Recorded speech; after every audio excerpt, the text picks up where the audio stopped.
The year is 1571. The Mediterranean is a sea of tension. Christian Europe and the powerful Ottoman Empire stand on the brink of a cataclysmic clash. The fate of Western civilization may rest on the winds, the waves, and the will of thousands. This is not just a battle, it's a turning point in history.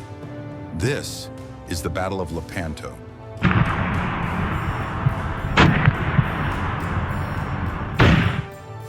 For over a century, the Ottoman Empire had expanded relentlessly, conquering Constantinople, sweeping through the Balkans, and asserting naval dominance across the Eastern Mediterranean.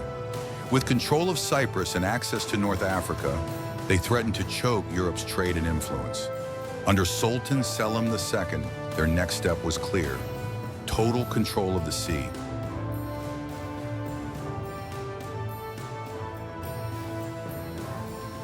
Alarmed by the Ottoman advance, Pope Pius VI orchestrated a rare alliance. The Holy League. Spain, Venice, and the Papal States set aside rivalries to form a unified Christian fleet. Command would fall to the young and charismatic Don John of Austria, half-brother to Philip II of Spain. Though vastly outnumbered in the east, the West prepared to strike back.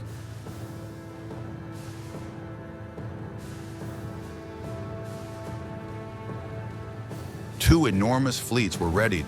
The Ottomans fielded over 200 galleys, experienced mariners, and fearsome janissaries. But the Holy League had something different. Spanish tercios, heavily armed galleasses with cannons, and the will to reclaim the seas. Both sides prayed, loaded muskets, sharpened blades, and sailed toward destiny.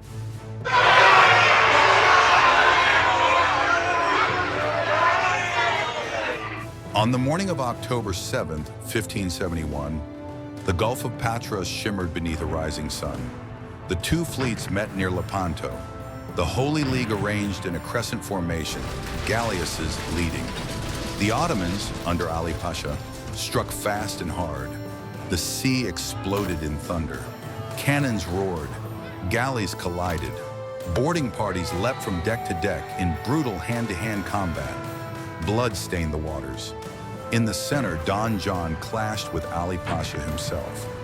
Their flagships locked together. What followed was a desperate melee, steel against steel. Finally, the Christian forces stormed the Sultana. Ali Pasha was slain, and his banner was torn down.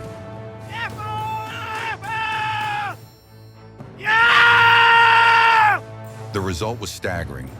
Over 200 Ottoman ships destroyed or captured.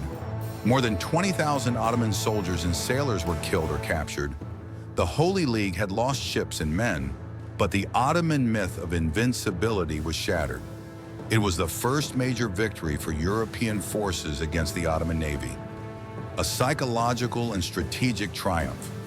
Thousands of Christian galley slaves were freed, and for the first time in decades, the tide seemed to turn.